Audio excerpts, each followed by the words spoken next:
All right, so before we go on to moving into other keys, what I want you to be aware of, because as you're trying to practice this right now, you might be thinking, boy, some of these are really tough to play. And they are, okay? And again, in the real world, most guitar players are not using this CAGED system to play these huge shapes. Like the worst one is this G shape. It's just awful, okay? You're not really going to see a lot of players doing this. Because why? Why would you do this instead of just doing this? I mean, it's a different shape that creates the same chord. So it's kind of redundant. It's not really doing anything new, especially if it's difficult for you to play physically. Now, that might be a challenge that you want to accept and you want to learn how to do, and I think that's wonderful. But what's most important at this point is you understand that what you're really trying to learn how to do is visualize these shapes connecting. So as I look at my guitar, if you were playing a C chord, I could look down at my guitar and visualize the C chord sitting right here, and a C chord right here, and a C chord right here, and a C chord right here, and a C chord right here, and then finally a C chord up here, okay? All of these different shapes connected together as we said. Now, why would I do that? Well, if I was playing something where I'm the rhythm guitar player, so I might be playing a C, right? So you're playing in a musical situation where maybe the other guitar player is doing that. Now you're going to play. Okay, so what am I going to play? Well, I might do exactly the same thing and play a C. That would be fine. Or I might choose one of these other shapes because tonally they sound a little bit different. Obviously, if I play this C, it sounds a little bit lower in register. When I play this C, it sounds higher in register, right? So that might be a reason why I would choose one of these. But let's dig even deeper. What I like to do with this CAGED system is if somebody was playing that C chord, and I don't really need to be strumming exactly the same thing because it's already being covered. It's a situational thing. Maybe I do need to strum it, right? But if I don't, what I do then is I look at my fretboard, I look at these C's across the guitar, and I start thinking about how I could just grab a fragment of one of these chord shapes and do something with it. For instance, if somebody's playing this C chord, okay, and I go up to the G shape right here, I'll use this as the example because this G, again, is a horrible shape to try and play. But what I could do is go inside that shape that I see 8, 7, 5, 5, and then either 5 or 8, and then 8. Because if I was visualizing a 4-finger G, this note would be an A. 8, excuse me, not an A, but an 8. If I was playing this as a 3-finger G, then I would be playing this 5, right? So as I'm visualizing this on my guitar, that's what I'm seeing. So I might go in there and just grab these 2 strings. Or I might grab these 2 strings. Or I might grab these 2 strings. Or these 2 strings. Or these 2 strings.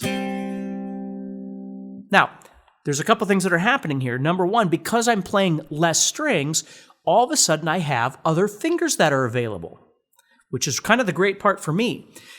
So if I'm doing something where maybe I'm playing these 2 strings, the 3rd and 4th strings here at the 5th fret, which is part of this shape, and somebody else is playing this chord, I might be doing a...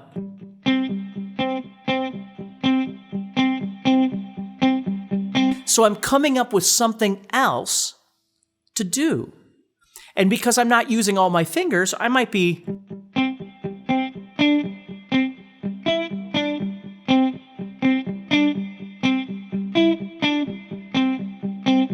You see that?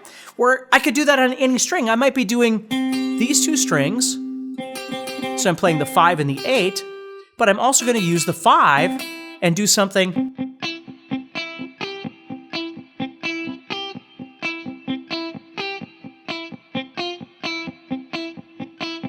You see? This is where the power of the CAGED system is really great, is that you can just grab a fragment of an idea and then build with it. Now, I might just strum, but if somebody's already strumming, maybe it doesn't need me to strum. Maybe what I need to be doing is coming up with something else. Now, I could have come up with something...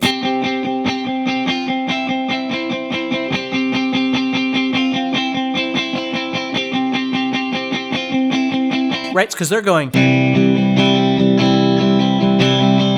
So I've come up with this.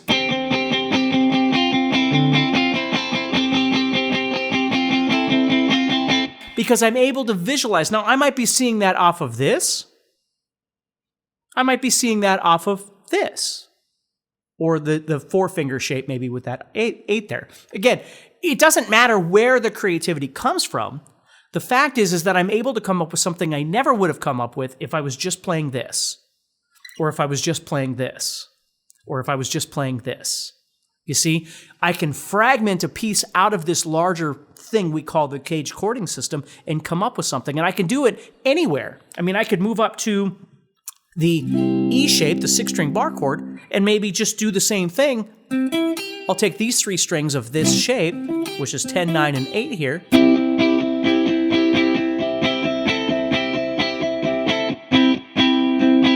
and do something with that. Or maybe I just go to these 2 strings. Or go to these 2 strings.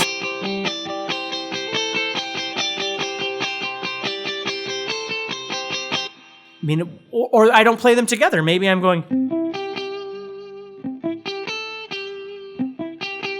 Or I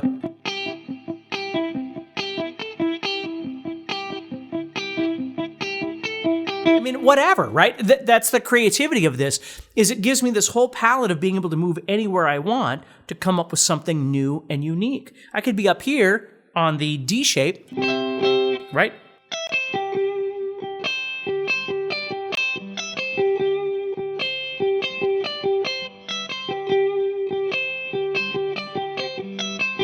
Doing something up there. Okay? So this is something that I use a lot when I'm playing, is trying to find some other place to go to do something interesting. That's how I use it in a rhythmic sense, is visualizing the shape and then finding something in there that I want to explore to sort of fatten or thicken out maybe the rhythm that's happening in this musical situation, especially if you're a songwriter. But I find this very useful when I'm playing, like in church as a prime example, where I'm playing, and again, it doesn't need 2 or 3 guitar players playing exactly the same thing. If somebody's already covering the strumming, I don't need to do that. I'll just find something else more interesting, shouldn't say more interesting, but interesting enough to add to the mix to make it sound a little more full, a little more thick, if you will, right? That's what I'm kind of looking for.